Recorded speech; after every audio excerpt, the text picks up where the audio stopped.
Welcome to the Cannabis Cultivation and Science Podcast. I'm your host, Tad Hussey of Kiss Organics. This is the podcast where we discuss the cutting edge of growing from a science-based perspective and draw on top experts from around the industry to share their wisdom and knowledge. Before starting the podcast, just a friendly reminder to check out the podcast page at www.kisorganics.com. Just click on the Learn tab, then Podcast. And if you want access to podcasts as soon as they are recorded, along with additional content and video, we do have a Patreon account. We also do book clubs, hangouts, and have a private Discord channel for members. The Kiss Organics website also offers consulting, a variety of soil amendments, lighting fixtures, beneficial insects, and the highest quality commercial soils on the market. We carefully research all of our products that we offer and manufacture to make sure that they are science-based and meet our standard of quality. My guest this week is Saul Alba. Saul began his agricultural work in vineyard and winery operations on the central California coast. After deciding to focus his career on crop protection, he moved north where he managed IPM programs at Monterey Mushroom Company and Jacob's Farm. This work led to a position as IPM Manager at Harborside Farms, where he directed their bio-intensive greenhouse cannabis IPM program. Saul now works as a technical sales representative for BioBee USA. Coming on the show today. Hey, Tad, you're welcome. Yeah, I'm excited to have this conversation with you. I met you years ago now when you were working at another insectary. Now you're with BioBee, which I'm really excited about because I get to work directly with you and also with Kelly Vance as our technical support guys. Can you talk a little bit about what your current role is with BioBee? Yeah, the title is, technical sales representative. So I work obviously reaching out to get more customers, but my job is really consultative sales, which is working with the customers to help them design IPM programs. And, ultimately the goal is move their IPM to fewer sprays or more compatible sprays, more compatible practices, so that our products can be integrated and they have success with them. And along with that too, I would add proper application rates of beneficial insects. Exactly. And proper timing of application rates with beneficial insects. As you know, then just to share with the audience, if we apply beneficial insects earlier in the growth cycle, you're going to have more success with them, and you can apply lower rates as a general rule. So I know from Suzanne, she's given me instances where people have been massively over applying beneficial insects, which hurts your budget, makes it hard to stay in business. And then on the other hand, applying the wrong insect or applying levels inefficient to actually control the target pest. So yeah, you have a really interesting position. I'd like to add that we at BioBee with my team, I like to say we're a solutions first approach. Okay, the sales important, but it'll come. So you show success of your products with a customer, they will buy in. Then they'll also say, hey, they'll tell their friends that hey, talk to this guy or go through BioBee, right?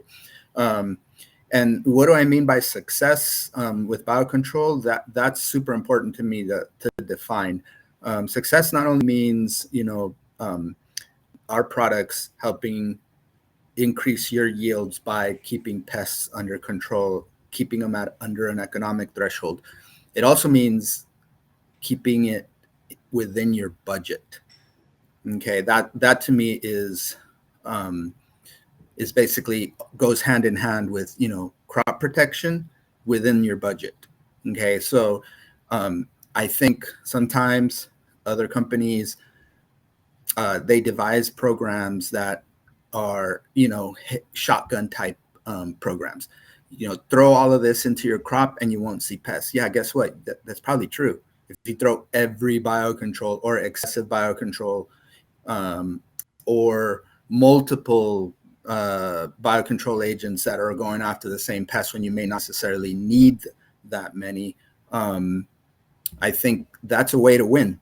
but you don't win on the budget side, right? So that's super important that we figure out how to balance that.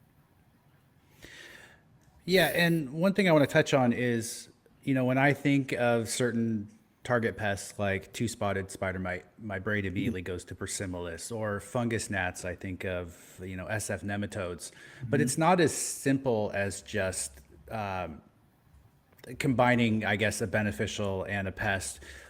One thing Suzanne's really taught me is that every facility, every grow space, every greenhouse is different. Can you talk a little bit about what those differences are and how that goes into determining what the best option is?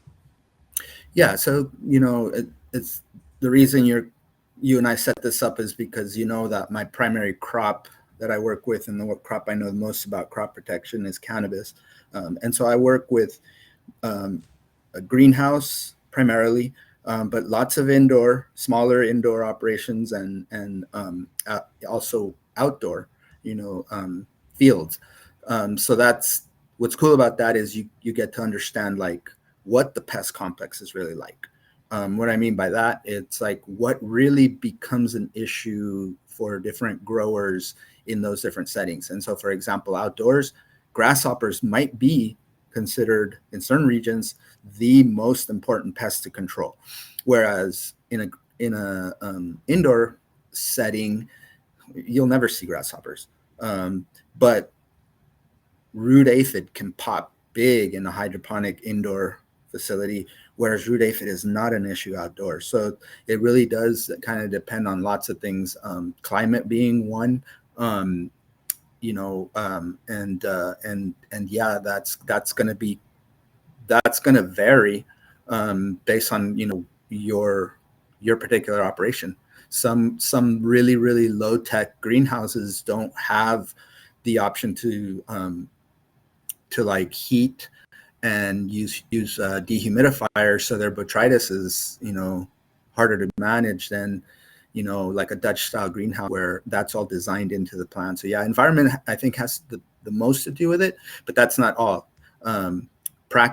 Growing practices also have a lot to do with it. So growth where you tightly pack the plants in the grow space are going to usually be more difficult to manage pests because A, it's harder to find the pests in a thicket, and B, sprays don't penetrate well into if you need to use sprays. So both of those things, it's a lot harder to if you have plants tightly packed. It's a lot tougher than if you do proper spacing and, for example, do a lot of leaf removal where it's necessary. So it's just everything. Everything can affect it. Living soil. You have a lot of living soil customers. That's a particularly challenging setting. Okay, from what I've seen. So everyone has their different challenges, and like I think what I'm grateful for is that I have a chance to work with the kind of the gamut. Yeah, so when you walk into a new grow facility or grow space, what are you sort of looking for? What's your mental checklist in terms of IPM specifically? Yeah, so usually we start in propagation. That makes sense. Go from the least likely to be infested.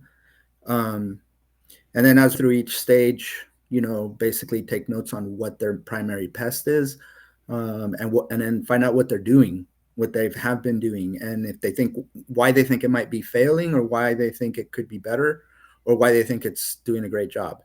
And then obviously listening, like at least in the first visit, a lot of listening and note taking. Um, that's important to me. Then I look for things where number one to me is the signs and symptoms of pest presence. Okay, and so for example, if it's an indoor operation under lights with like those the I don't know what they're called, the trays, where you have a drain one side, you have a decline, whatever it's called, a slope, and then you have the drain on the other side. That's a great place to go look for root aphids. You don't have to look in the substrate. A lot of them crawl out, and as you irrigate, the water pushes them down to the drain. So that's kind of one really quick, you know, It's a good pointer. Yeah. inspection. And then leaf damage. You can, if you look around, you'll find either thrips or spider mite damage. So that's super important. Um, you know, Basically quick scouting when I come into a room, if they'll let me. I try not to like go deep into the crop until I know that they're not infested. Just so that I don't carry out any pests or move them around the grow. So yeah, that's more or less what I do. And then what's super important to me is a follow-up. Like my goal is to get a follow-up email to the whoever it is that's responsible for the IPM within a week, because things have to stay fresh in their mind. What we discuss, I have to, and then reiterate them, right? So that's kind of my approach. Yeah, and when you write a recommendation to a grower, it's not necessarily all beneficials either. I want to clarify that for folks because I've seen your recommendations for growers that we work with that you've sent after maybe visiting the facility or talking through some of their challenges with pest control. Can you give me a sample of what something might kind of look like for someone who was listening to the podcast and is unfamiliar with the Yeah, recommendation? yeah, for sure. So one big question I have is what kind of monitoring are you doing, and are you doing it properly? Because what I'm interested in knowing is if your population of pests is to a point where you would be throwing money away to start with biocontrol. So, for example, a common practice in veg is spraying, and it's probably 75% of the people I deal with prefer to spray for pests in veg. Um, and that's all well and good. There's very few of them that are implementing biocontrol. It's something you really have to learn to do for the entire cycle. But you can start integrating it slowly into veg so that you can reduce your sprays, because sprays may not be ideal all the time. So I may need to know, okay, what's your thrips population like? And they might say, well, I don't know, it's a lot. I'm like, okay, what are your yellow cards telling you? I'm not doing yellow cards. Okay, you need to start yellow cards. What about your fungus net? Are you doing yellow soil? No, I'm not. Okay, you need to do that. Start on that. Right now, let's go with a chemical approach until you get me some data. We need to know when. We need to speak the same language. I have a much better, I can communicate with you more because I'm not going to be able to visit your grow, weekly or whatever. If I have data from yellow cards, or if I have, for example, counts of spider mites or counts of spider mite eggs per leaf, that kind of thing. Then if it's something that I believe biocontrol can't catch up with, then of course the strategy is, hey, let's get this down to where biocontrol will do it so that you can reduce your sprays. And that might take a few sprays. And so I'm fortunate that in part of my career, when I was first getting into biological control, um, I decided that I wanted to learn all of the organic sprays that I had available in California, all the materials. So I knew when to use them, or what I could use, and then try them and see how well they worked. And basically got familiarity with a lot of these materials and a lot of these techniques before diving in headfirst into biocontrol. I went into it slowly so that by the time I got into the cannabis greenhouse, I had a good background on sprays, but I also had a background on starting with bio. So, I was able to integrate. Yeah. So essentially, so first off, you need to know what level of pest pressure you have, and you need to be able to quantify that. I think Yep. that's essentially what you're saying, and that's really important. So scouting, I know we could do a whole podcast on that. You had mentioned it's a pretty in-depth thing to consider in your facility or in your grow. But then if the pest pressure is above this threshold where it's going to be able to be controlled by beneficials, then we're talking about bringing in, you said chemical solutions, but what you're referring to there, it's not necessarily synthetic, but it could be like an organic solution. We're talking soaps and oils.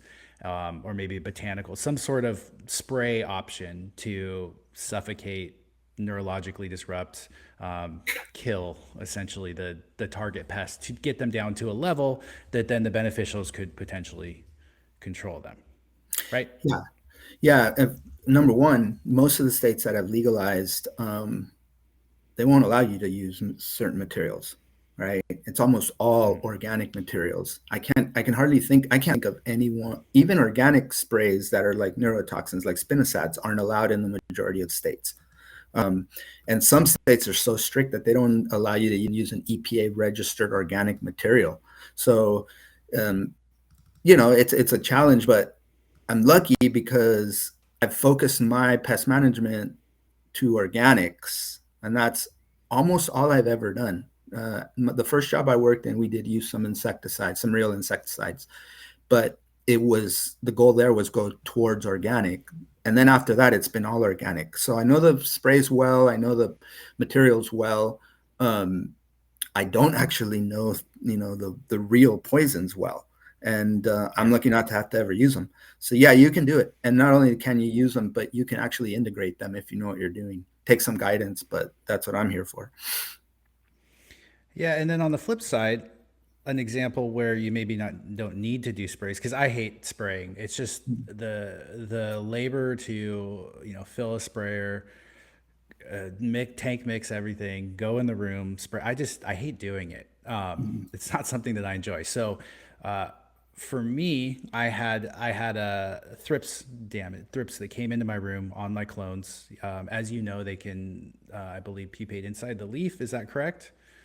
Crevices. So I didn't see or lay eggs inside the leaf. Sorry, I didn't Yes. see any damage on my plants until they had grown a little bit. But the grower I got them from noticed thrips damage a couple weeks after I got my plants from him. So he's like, okay, you need to start treating for this. So I did some dips and sprays to try and get them under control. And then I did a release of beneficials after my after a couple rounds of sprays. And then the next cycle, I had very little thrips damage that cycle, but the next cycle in that room, I just preventatively released some SF nematodes into the soil because the room had been empty for a couple of months, and I didn't see any thrips damage that next cycle. I do like to treat plants when I first bring them in, but I guess my point is, if you have a very low pest pressure, or maybe your last round you had a little bit of pest pressure, that's where I think beneficials really shine,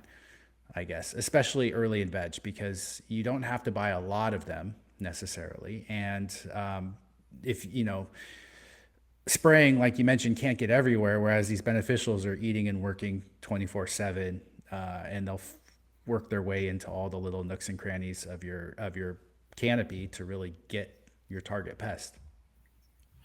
Yeah, I mean, key there in the way to make biocontrol successful is to realize that it is much, much better as a preventative tool than it is as a curative.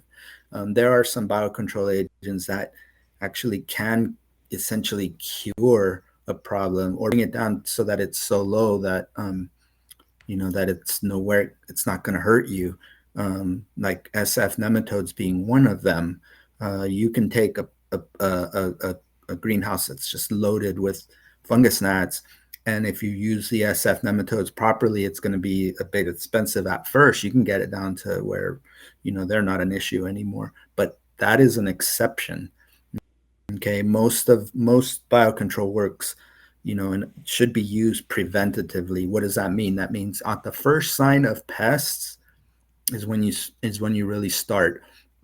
If you have the budget to just get them in there before you've even seen any pests, obviously that's even better.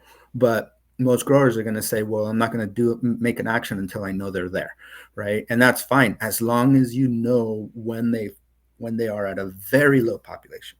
So what's that mean? Again, I told you earlier, my mantra is scouting is the basis of success for biological control. So knowing what you have, what pests you have, where is it, and how much of it is there, that's like key to having biocontrol succeed. And I don't think I've noticed, my experience is that compared to other greenhouse crops like ornamental and food crops and foliage crops, the cannabis grower might miss that concept, might not might not have that ingrained.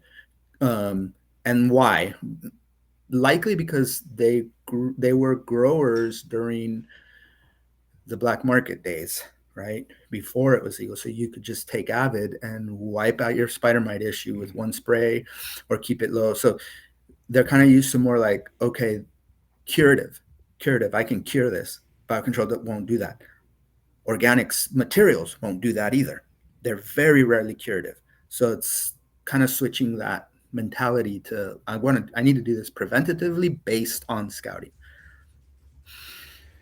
Yeah, I remember 20 years ago, and this is probably a pretty common story where I didn't really think about pests. I mean, I wasn't around any other cannabis grows. It was just my own grow in my garage at the time, and so I figured I was pretty safe. You know, if it was just me going in the room, and then I didn't catch. I ended up getting thrips somehow. They got into the space, and I didn't catch it right away because I wasn't scouting as carefully as I should have at the time, and I didn't really know how to deal with it. And so I got a little too late to the game, and I hadn't even heard of beneficials 20 years ago. So that was all. I had a lot of learning to do, but man, I'd forgotten about Avid and Eagle 20 and some of these horrible chemistries that people used back in the day. I'm glad that we have better solutions now, even if they're Yeah. not systemic, which is sort of the point of it. It's not going to end up in your final flower. Yep. Well, let's talk a little bit. I want to change directions here and talk a little bit about russet mites, hemp russet mites. I've been hearing and seeing more issues with russets Yeah. as of lately. I mean, I know they've been a problem for a while, but what are some of your options for russet mites or Okay. So recommendations, I guess? so first off, I want to like make an announcement on biological control of russet mites. There are anecdotal reports out there that certain predatory mites that are commercially available can help you. Okay. My actual experience, and actually, if you talk to Suzanne, I think she's in agreement that there is no reliable commercially available predatory mite. Some folks have mentioned the Andersoni mite, but again, it's all anecdotal. It may be there, but if you look at it, you'll see failures with Andersoni, but you'll also won't be able to find any scientific literature, basically not much at least, showing that Andersoni can help you with a russet mite. And there's very little literature, or if any, on biological control of hemp russet mite. Okay, now this is going to sound like a commercial, but it's something I'm excited about. Um, BioBee began production of a predatory mite. It's in the same family as all the rest of the predatory mites. That mite is commonly known as the Western predatory mite because it's in all of the Western states. Um, the scientific name is Gallandromus occidentalis. Among us, we call them oxys. Um, this mite is primarily going to be used in certain crops and outdoor crops. There's a demand for it. But it is known to be more of a generalist predatory mite, if I can say that. So what I mean by that is Persimilis would be a very specific predator that focuses on two-spotted spider mite. It won't even feed on and control, may feed, but it won't control certain species within the same genus as the two-spotted spider mite. It's specifically focused on that mite. It co-evolved with that mite, is what I understand.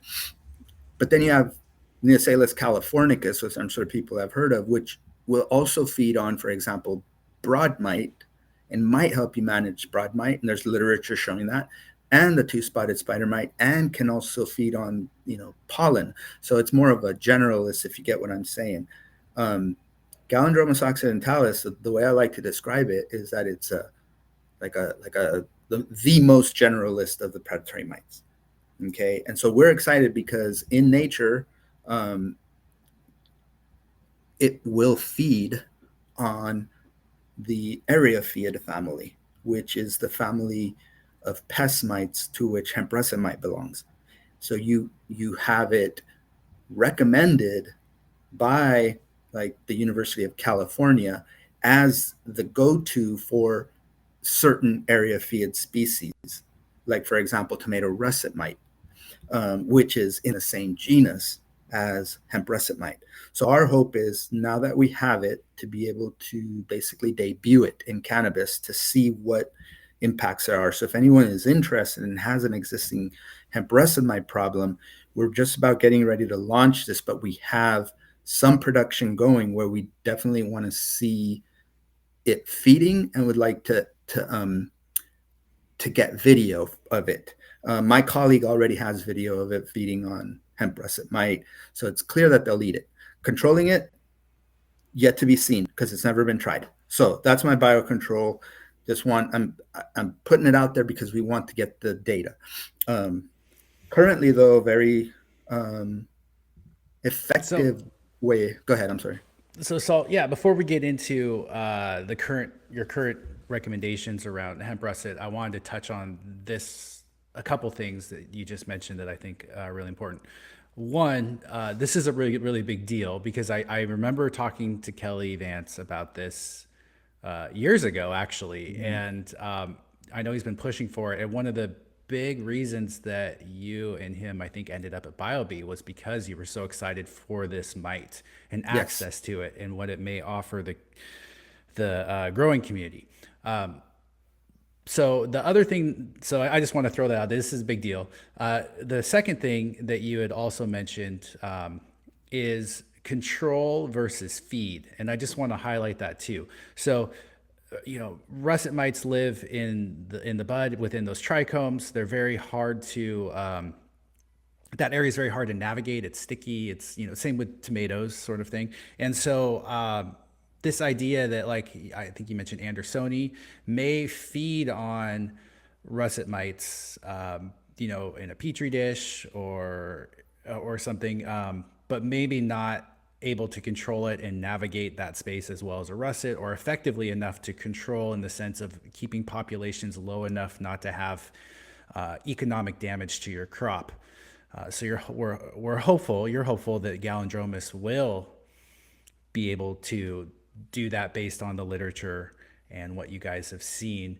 But I think that's an important distinction between something that's able to feed something and on something and something that's able to feed on it so effectively that it's able to control it below an economic threshold. Absolutely. And it's something that Suzanne preaches, and I'm very glad she, highlights that just because an animal can feed on another animal doesn't mean it would control an infestation. I don't know if you've seen the videos, but there's a video of a deer eating a bird, literally just takes it and eats it. These are herbivores. They're not supposed to be doing that. I don't think that you would buy a deer to get rid of, like, I don't know, a bird pest problem on your farm, right? You're not. That's the same thing. And the tricky part is that it is often crop dependent and also dependent on other factors. But just because it can control something in this crop doesn't necessarily mean it'll control that same pest in another crop. And then just because it has been shown to control a pest in your particular crop doesn't mean it'll do it in every case. And I'll give you the primary example for that is Amblysseus cucumeris. So the cucumeris mite, which I'm sure people are aware of, an inexpensive mite, probably the least expensive predatory mite out there, used for thrips management, very successfully used for thrips management, but also successfully used for broad mite or cyclamen mite in strawberries. There's a lot of literature showing that. However, it does not prefer broad mite. It would rather eat thrips. So what happens when you have a thrips infestation along with a broad mite infestation? you may not get biocontrol unless potentially you just inundate it. So that now the cucumaris is like, everyone wants to eat, the steak. Not everyone gets the steak. Somebody has to stay alive. You have to eat the broccoli. Mm-hmm. Yeah, so they may be preferential. And with the Gallindromus, I know you had mentioned to me that they also like two-spotted spider mites. So Yeah. if you have a two-spotted infestation along with a russet mite infestation, your hypothesis was that they would probably control the two-spotted first, just Oh, because yeah. they're larger and maybe more delicious in the eyes of Gallindromus. Yeah, I mean, if you think about it, so just some research. If you look at what Cornell University has to say about Gallindromus occidentalis, in certain crops like pome fruit and stone fruit, they will feed on the respective russet mite of those crops, but those crops also get a bunch of other pest mites from the Tetranicid family, which is the same one that two-spotted spider mite belongs to, and several other non-Tetranicid larger mites that are potentially more nutritious, right? So if you have that infestation going on, it could fail for the russet mite in your tree. But if you have if you've got a clean crop with no other like preferable food, there's a better chance that it can help you with russet mite. So my thoughts on it is, getting your populations of two-spotted spider mite as low as possible, or um, your thrips population as low as possible, then there's a better chance that Gallindromus occidentalis can help you with russet mite, and that, the say as cucumaris can help you with broad mite. And that's why we need people like you to offer, technical support for this sort of thing, because it's a lot to know about, and there's a lot of Mm-hmm. research that goes into it and expertise that people like myself even don't have. I pick up all that I can from you guys, but at the end of the day, if I need a recommendation, or I have an infestation, I'm going to come to you and get some advice. And so, on that note, specifically, let's just stick with russets, since we've been talking about them. What would be a more traditional recommendation for russets, knowing that there has not historically been any biological options that control russet mites? Yeah, so back when I started at Harborside Farms as IPM Manager, this was 2017, I believe. I can't remember. Um, I walked into a russet mite wildfire, and I did not know that pest. I was from organic herbs, never dealt with an areophid. Um, First thing I did is, what are your scouting reports about this? What do you mean scouting? Okay, well, do you have scouts? Well, we have people that reported this. Do they carry loops? This was at the point where we didn't have anything like what is set up, for example, in an ornamental greenhouse. So you can't see them without a loop.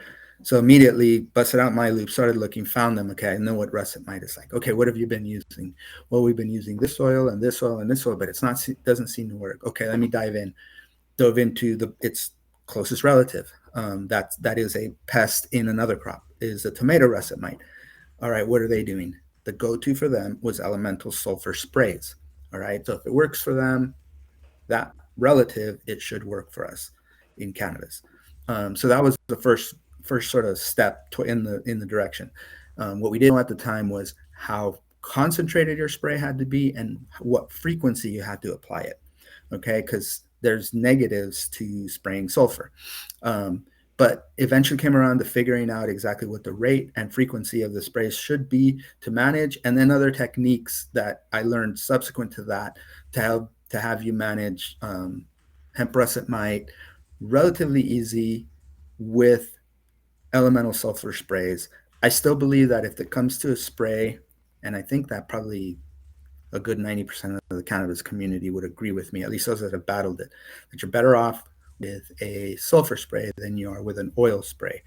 And there's disagreement, but I think what I run into more is success with using elemental sulfur sprays.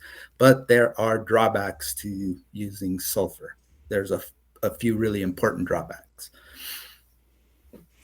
Well, let's talk about it. I know we we originally recorded this whole podcast, and I think 15 or 20 minutes of it turned into talking about the pros and cons of sulfur. Unfortunately, we lost the recording due to technical issues. But let's do a little bit of a pros and cons around sulfur, because you and the last time we did it, you took the pro side and I took the con side, and we kind of talked about what those were. Because I've heard from Suzanne why she does not like sulfur as much as you do, but it is very effective in certain instances dealing with certain pests. So let's dive into it.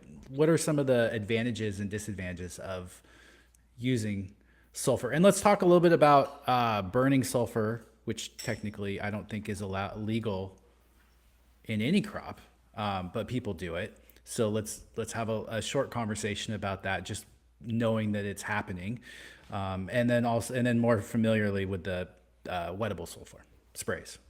Okay, so on burning sulfur, yeah, like you said, it was very commonly practiced. There's still devices for it in greenhouses, but at least in California, I guess whatever agency is in charge of like fires, and whoever manages the fire departments at the top of the state said no more. It's way too risky to leave these hot lamps in a greenhouse.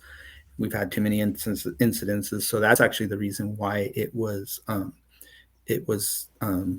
at least here in California. It was very effective for powdery mildew, so that forced the growers to go a different direction. I believe if you want to be compliant in most states, you can't burn sulfur. But again, that's a big if. Some people don't care about being compliant. It's a different story. It's probably more efficient to use it, to burn it, than it is to spray it. It's in a vapor form. It covers the entire greenhouse. It may be less effective, more efficient, but less effective for a number of reasons. So that's my take on burning sulfur.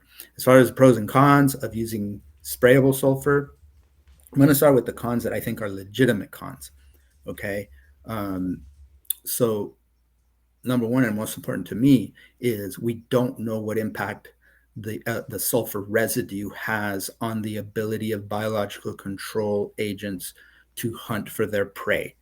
It could be disruptive because it is volatile, and a lot of these predators use olfactory cues to find their prey.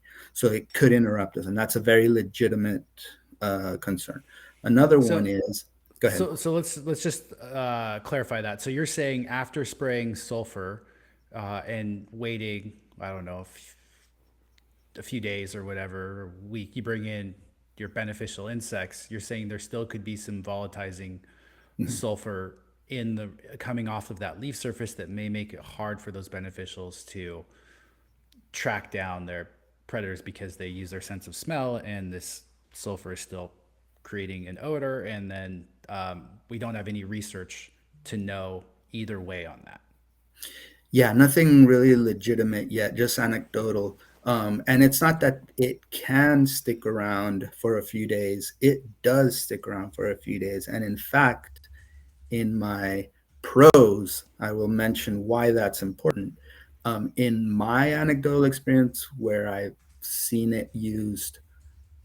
sulfur used, I have encountered a very robust biocontrol management. So in my experience, it didn't seem to impact the predatory mites we were using and the parasitoid wasps we were using, or the lacewing. Aphids and thrips and spider mites were being managed by predators after a sulfur spray. Now, what does that mean? Does that mean you have to go in with a higher number of predators immediately after a sulfur spray, or a more frequent release until that sulfur dissipates? Maybe that's what it means, and maybe not.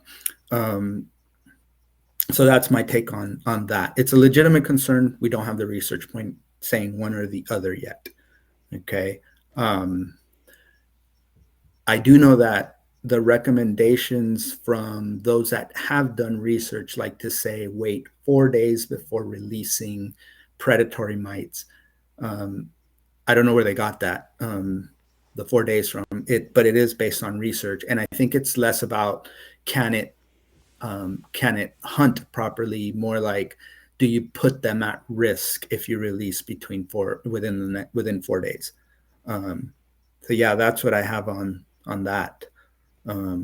So that's a legitimate concern for me. The other concern that's really important is using oils is effective for a lot of pests in cannabis, not desired in certain stages. For example, maybe week 3 of flower. Now you're talking about something that might be hurting you more than helping you.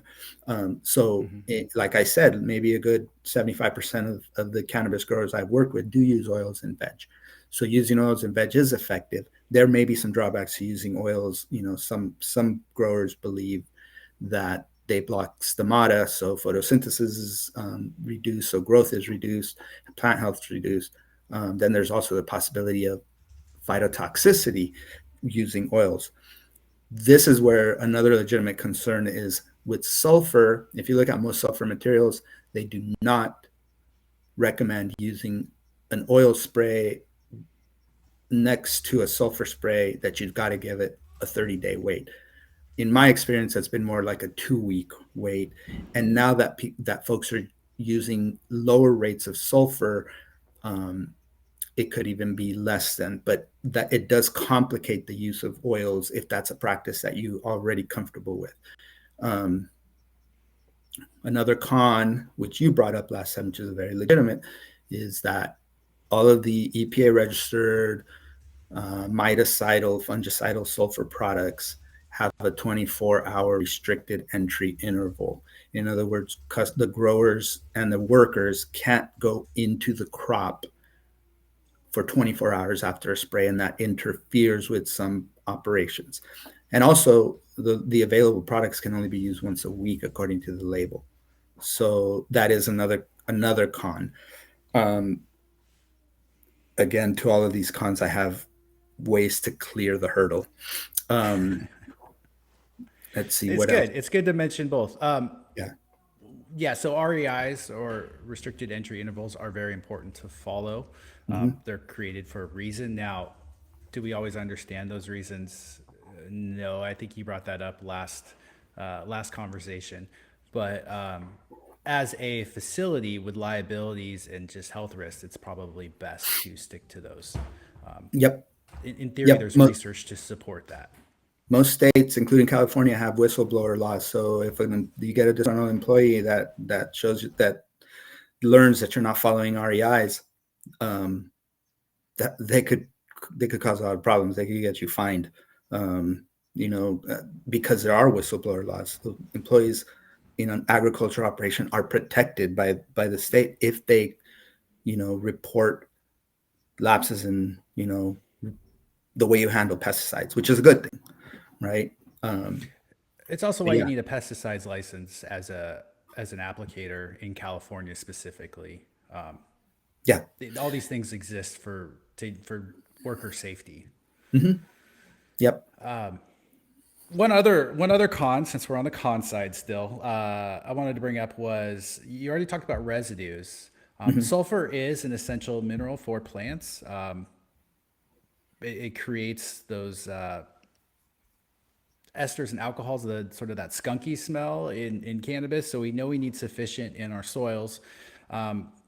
However, I worry about heavy metals, potentially spraying heavy metals onto our flower. So even if there's just trace amounts, let's say 2 to 5 parts per million of lead or arsenic or cadmium in that sulfur. And again, I'm not saying this is the case, but it's worth researching your product source, because if you fail for heavy metals because of a residue, that would be awful, on a crop, because you sprayed sulfur, or anything that you're spraying. Really, this doesn't apply specifically to sulfur. This applies to anything that we're applying to our crop, seaweed, or to our soil.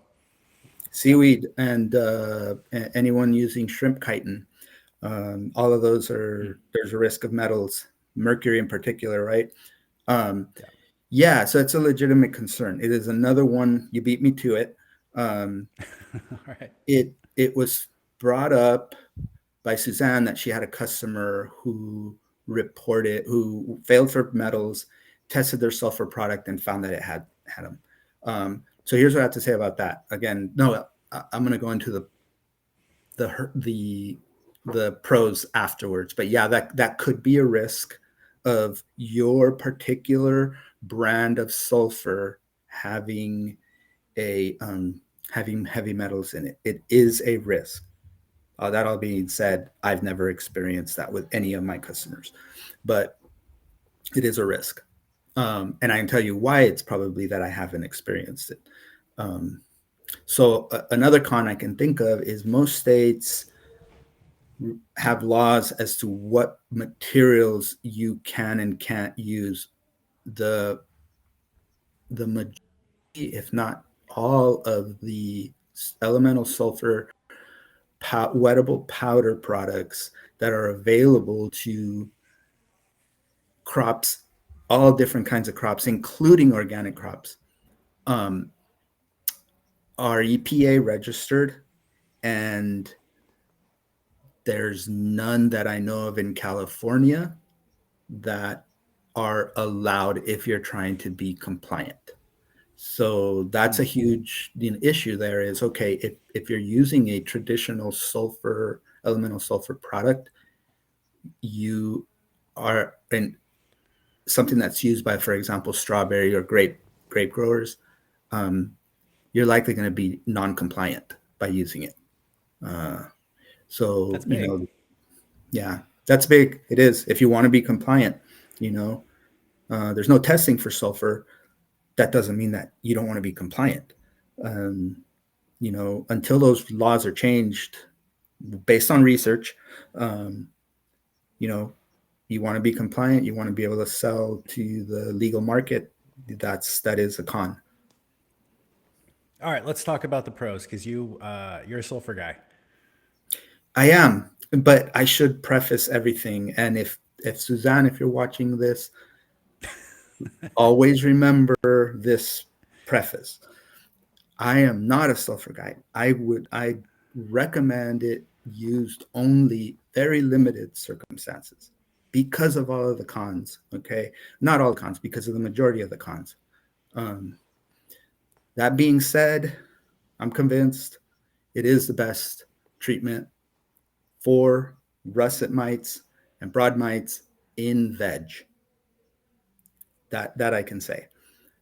I don't believe in using it unless you've got russet mite or broad mite. However, several of the growers I work with have anecdotally reported health benefits to sulfur sprays. It, as my understanding, it can be absorbed by the foliage. So now the other pro, or the first pro,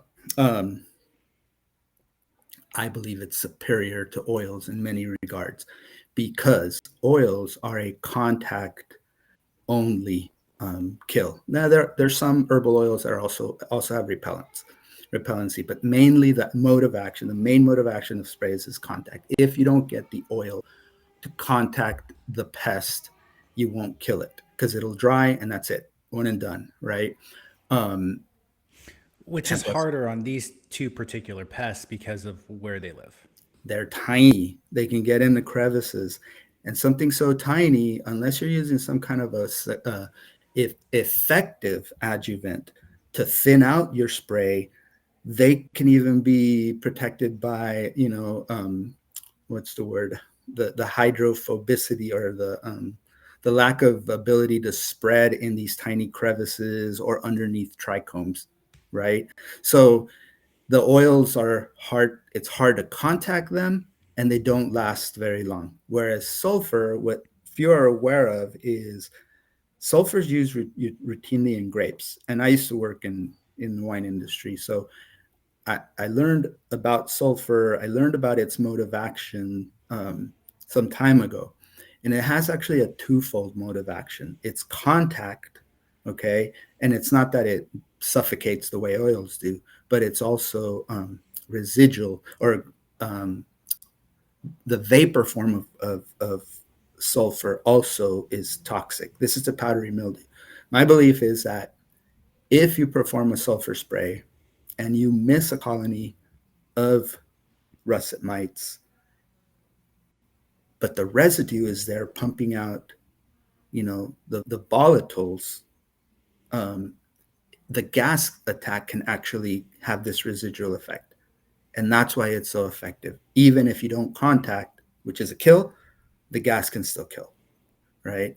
So something to really consider. Oils can't do that for you. Back to oils, one of the pros, you might say, well, what about the phytotoxicity risk, the 30 days or 2 weeks you have to wait between sprays? All right. That is true, okay? And it's on the label, and I've experienced it myself. However, subsequent to me being in production, growers have figured out some strategies on how to reduce that time. And the best strategy I've seen, which is really cool, is actually to spray your sulfur and wash it off afterwards. Of course, then you're before an oil spray. You're limiting the residual if you're doing that, right? To the time the time between spray and when you wash it off. But you're also removing it effectively removing it from the leaf surface so that you can come in with an oil spray and less risk of burn. The other thing that's been learned more recently is I was using it at rates that were effective based on what I learned and researched. But it turns out that growers over time started using less and less lower rates, down to half of what I was using, where some growers are having an impact. So less sulfur residue, easier to wash off, even less risk of burn. So that's sort of how I clear that whole issue. You have to time it properly, right? You have to do the right thing so you can avoid the burn, or at least reduce the risk of burn.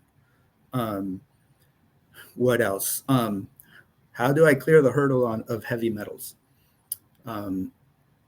First off, again, in my experience, it's never happened.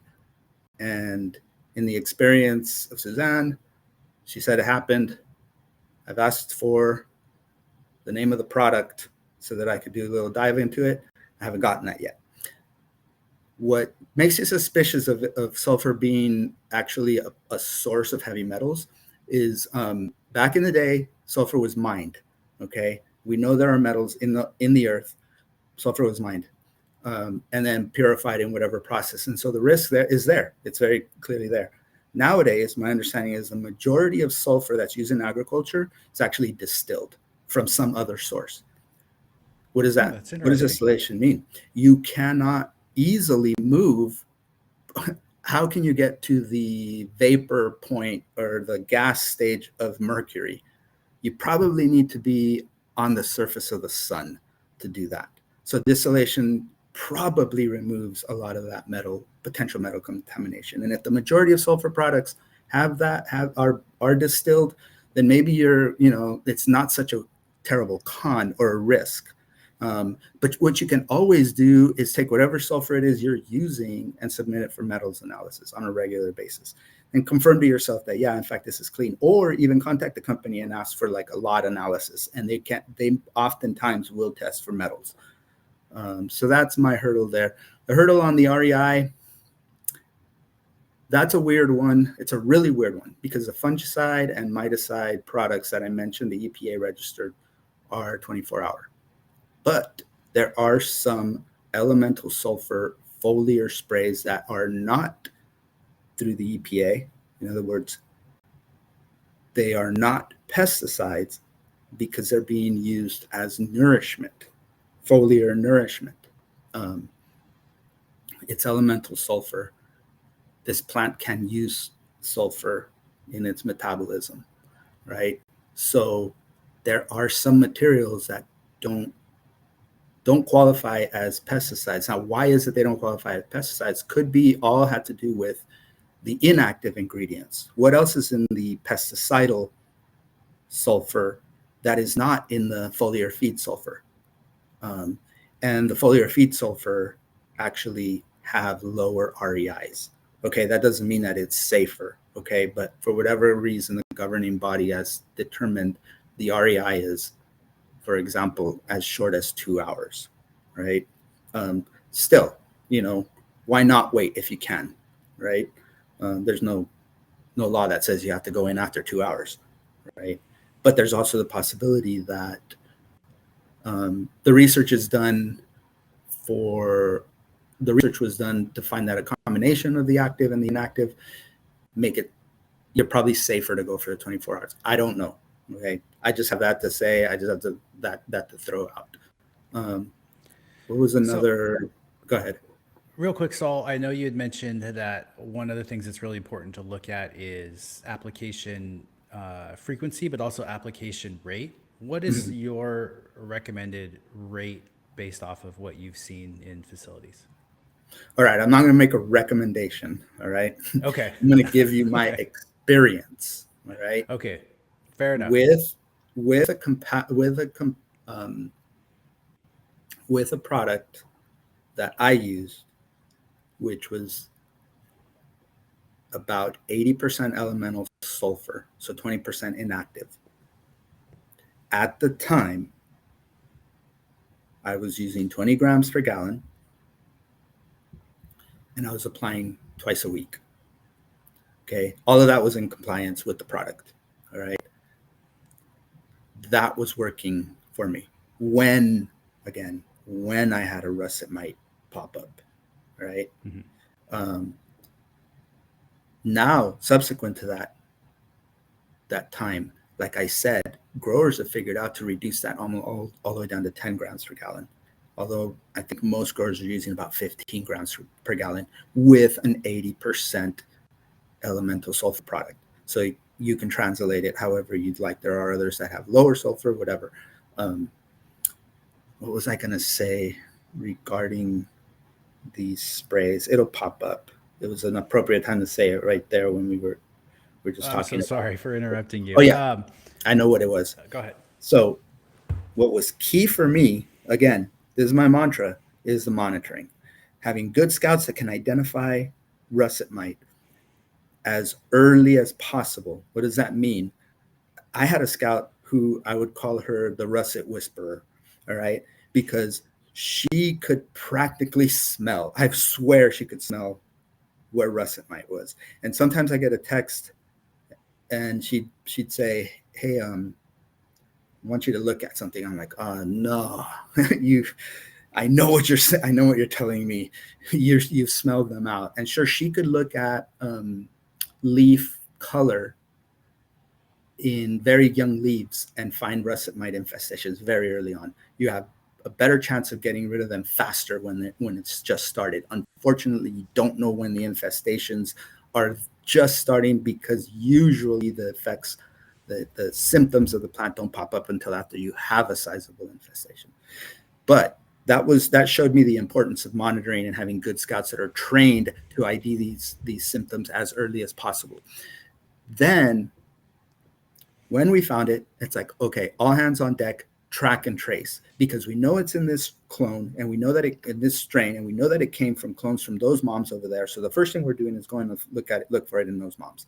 Okay. And the second thing we're doing is any crops that were, for example, cloned and propagated before this particular crop and are farther ahead, including potentially even in flower, might have it. So let's focus on what, just like they did in COVID time, track and trace. Where did this come from? Who did you talk to? Who did you meet? Who were you around?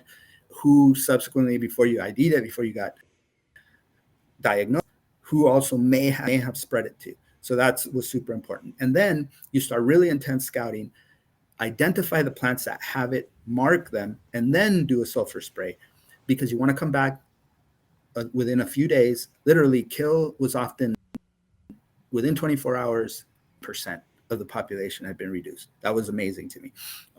But if you need to continue to go back and scout at those plants until you're sure you got them all, because again, you're not going to always get them all. And you're not going to you may not get the eggs with sulfur. It may not kill the eggs. So you need to go back and usually in my experience. Again, this was way back when. I'm sure growers have gotten better, but within 2 weeks of sulfur sprays, I was in good shape with whatever infestation I found. So that's super key. Yeah, I want to mention something that is important on the scouting side. So, and this will help folks because this is a recent story. We had a guy reach out to us that thought he had a fertility issue.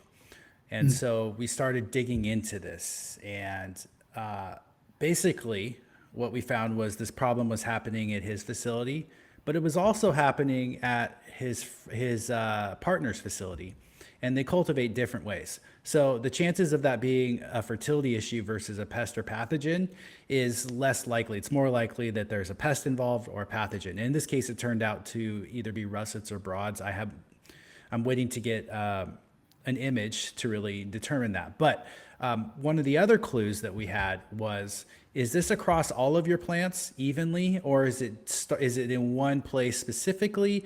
And basically what we found was, oh, it's worse over in this area.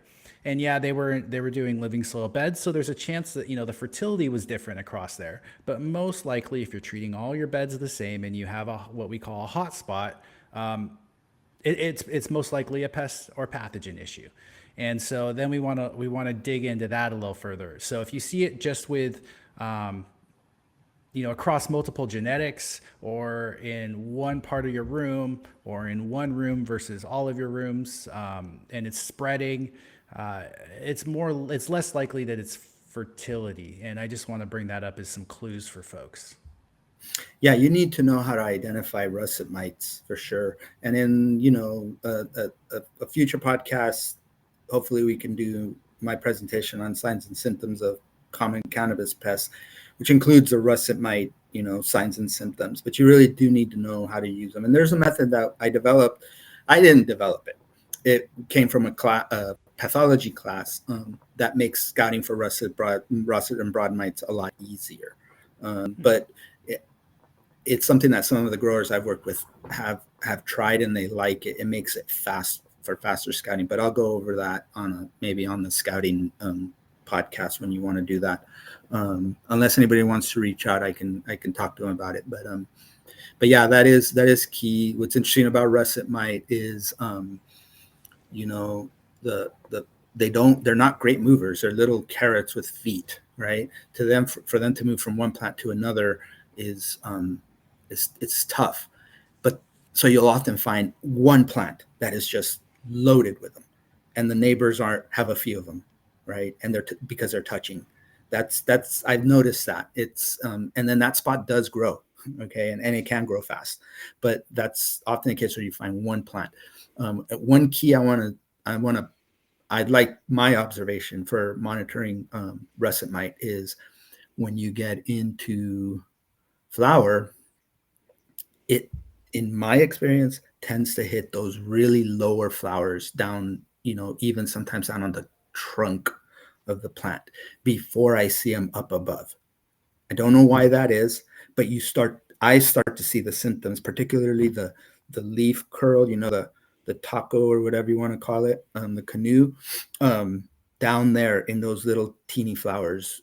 So it might not be a bad idea when you're scouting through a flower, when you see those, to take a look for those symptoms down there. It might alert you to where it is, and possibly that it's just starting, right?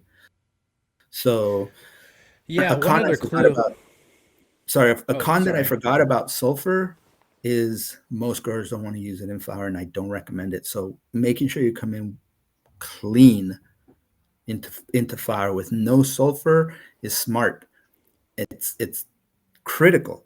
And some growers will use a sulfur spray right before they flip, or right when they're done with their 2 weeks before the flower primordia. And it's not a bad idea. In fact, if somebody's going to just use what we call calendar spraying, that would be the one spray that I would say, yeah, that's a smart move, where you're giving it one last shot. Now, luckily now, if all goes well, hopefully some growers will help us do it. We have a biocontrol agent, which is attractive to use in flower, which is not going to taint the flavor of the product, with Gallindromus occidentalis. So that would be super cool if russets get past you in veg, maybe there's a non-spray solution in flower. Yeah, I just wanted to mention one other clue for us. And the reason this one threw me was because I hadn't seen a plant this far into flower with this bad of an infestation. I just hadn't come across it yet. But we had flower buds that were that looked awful. You know, they were displaying every sort of what could look like a deficiency. You know, the tacoing, the discoloration in the leaves, and necrosis, premature browning of pistils, poor development. But the fan leaves looked great. Normal. So the fertility on the fan leaves looked really good. The buds looked terrible. I put a picture up recently on my Instagram of that, and most people clued right in on russets or broad mites. And I sent it to Suzanne, and she actually was leaning towards broad mites, but I have yet to get a positive idea. It could potentially be either. So, do you have a scope?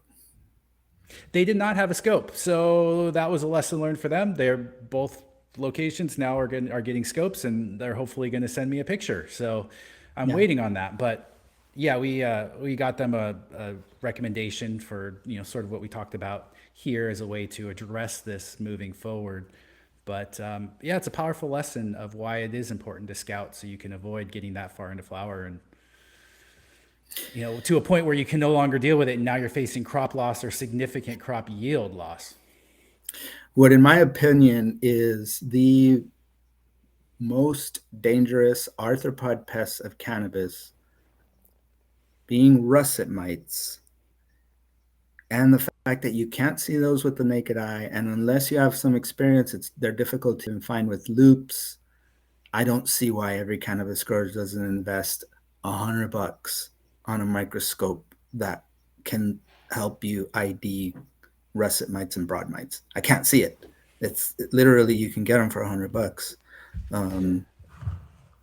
Yeah, since we're doing video here, and I know not everyone can see it, but I have my Dino Light, which unfortunately is significantly more expensive than $100 nowadays. Yeah. I also bought this like cheapo Amazon hooks up to my phone and takes photos, and this works good enough to get you know, to see hemp russet. It's not as high of a quality image, but yeah, oh, you got one too. It looks like the same one even. So yeah, I think, you know, and mine at the time was like $30. So there really is no excuse for not having some sort of microscope that you can take images with. I totally agree. But yeah, I like this little thing. It's obviously not the, you know, Cadillac Dynolite.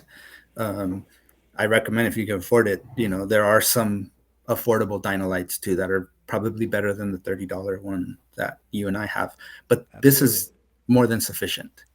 Okay. And also train yourself, because you can see them with loops.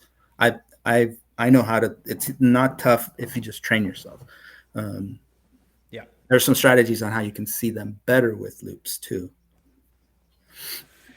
Well, Saul, I feel like we covered a lot today. I'd love to get you back on, because there's so much more around the insect world to talk about. I'm really grateful for the relationship that we have with BioBee and the ability to, you know, work with you guys. And so when we do sell insects to our growers, and we ship direct from Insectary, directly from you guys to the grower, which I think is important, we can always turn to you guys or put growers that work with us in touch with you as a way of getting that sort of support, that extra technical knowledge.